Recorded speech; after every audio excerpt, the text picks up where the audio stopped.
I would hope that our home buyers would enjoy some of, if not all of the benefit of this reduction in fees. Palm Coast is slashing permit fees, cutting them in half. Mayor David Alfin wants to see home buyers reap the benefits. You're in communication with the Flagler County Home Builders Association. Can we appeal to them to look at this discount in permit fees to pass along to the ultimate buyers of the homes to help us with the median price that has increased so dramatically in these past years? I want the public to understand those are permits for everything.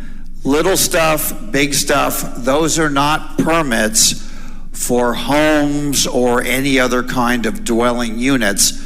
Only a small portion of them.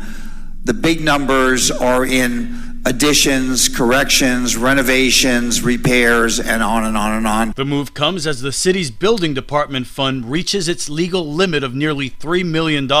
Councilman John Finelli. This money is not money that can roll over into the general fund or anything like that. This is money that has to stay in the lane it's in. So all we can do is reduce the cost of the permits. It's not like this money could be used for other purposes. Councilman Nick Klufis commended the building department for providing remarkable service under some staffing constraints. We are same day responding to individuals who are trying to get inspections done, and that's incredibly helpful to keep the process streamlined for all of these builders, and also maintenance that's happening across the city, whether it's from an air conditioner to a roof. I just wanted to say great job to your team, great job to your staff. The decrease applies only to permit fees, not impact fees that developers incur. This local news is a service of Flagler County's Toyota dealer, Beaver Toyota, US 1 St. Augustine, here to wow you.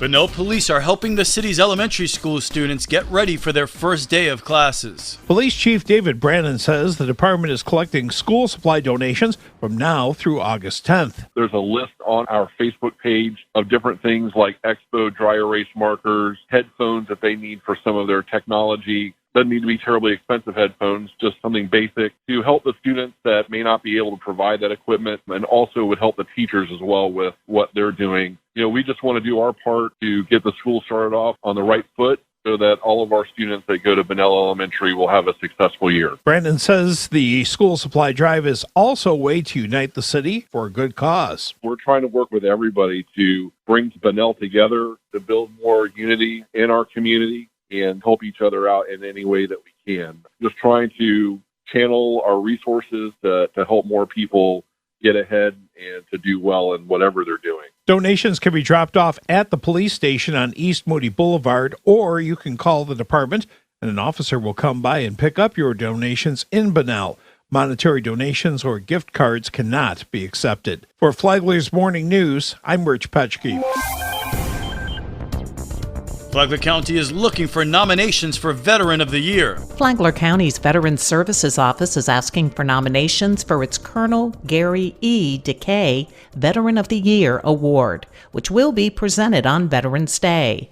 Flagler County Veterans Services Officer David Leiden. So the criteria just basically must be a resident of Flagler County, must be a living veteran of one of the armed forces, must have demonstrated outstanding patriotism, leadership, and selfless service as a veteran and as a volunteer in the community or civic service, and may be awarded for a single act or for continuous service, and you may not be a previous recipient of the Flagler County Veteran of the Year Award. Officer Leiden adds there are approximately 13,000 veterans in Flagler County, and nominations are due by September 30th to the Flagler County Veterans Service Office.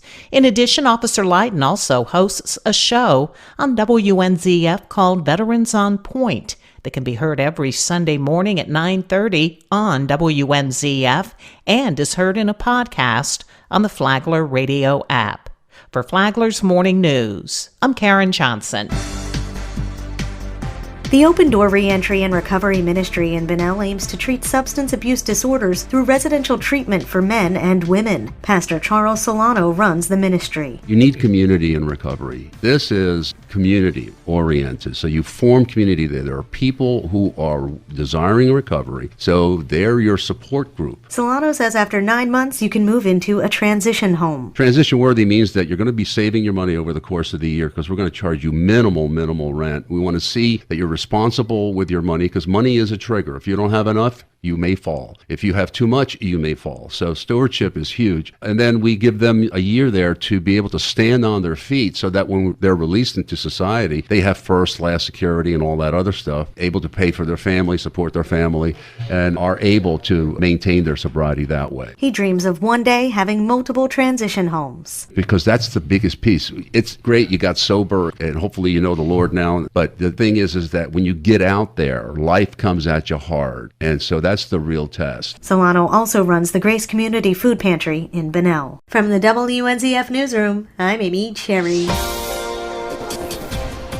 What is the future of tourism? That's a good question, considering what Amy Lukasik said on the Business Report here on WNZF. Wave goodbye to tourism as we know it. Lukasik said it's actually the theme of her presentation at an upcoming Flagler Beach businesses meeting on August 9th. Now that that's out of the way, Johnny Lugerai says Flagler Beach celebrates its centennial in 2025. I think a centennial, an air, land, and sea show, something that's really going to bring everyone together and really show how important Flagler Beach is. That's a wonderful family type of event, and it really can incorporate the whole county. Lugerai said that while the date's a few years away, now is the time to start planning the event that brings everybody to Flagler Beach. The Business Report is on the radio on Saturday mornings at 10. It's on the Flagler radio app anytime you want to listen. From the WNZF Newsroom, I'm Deb Albertson.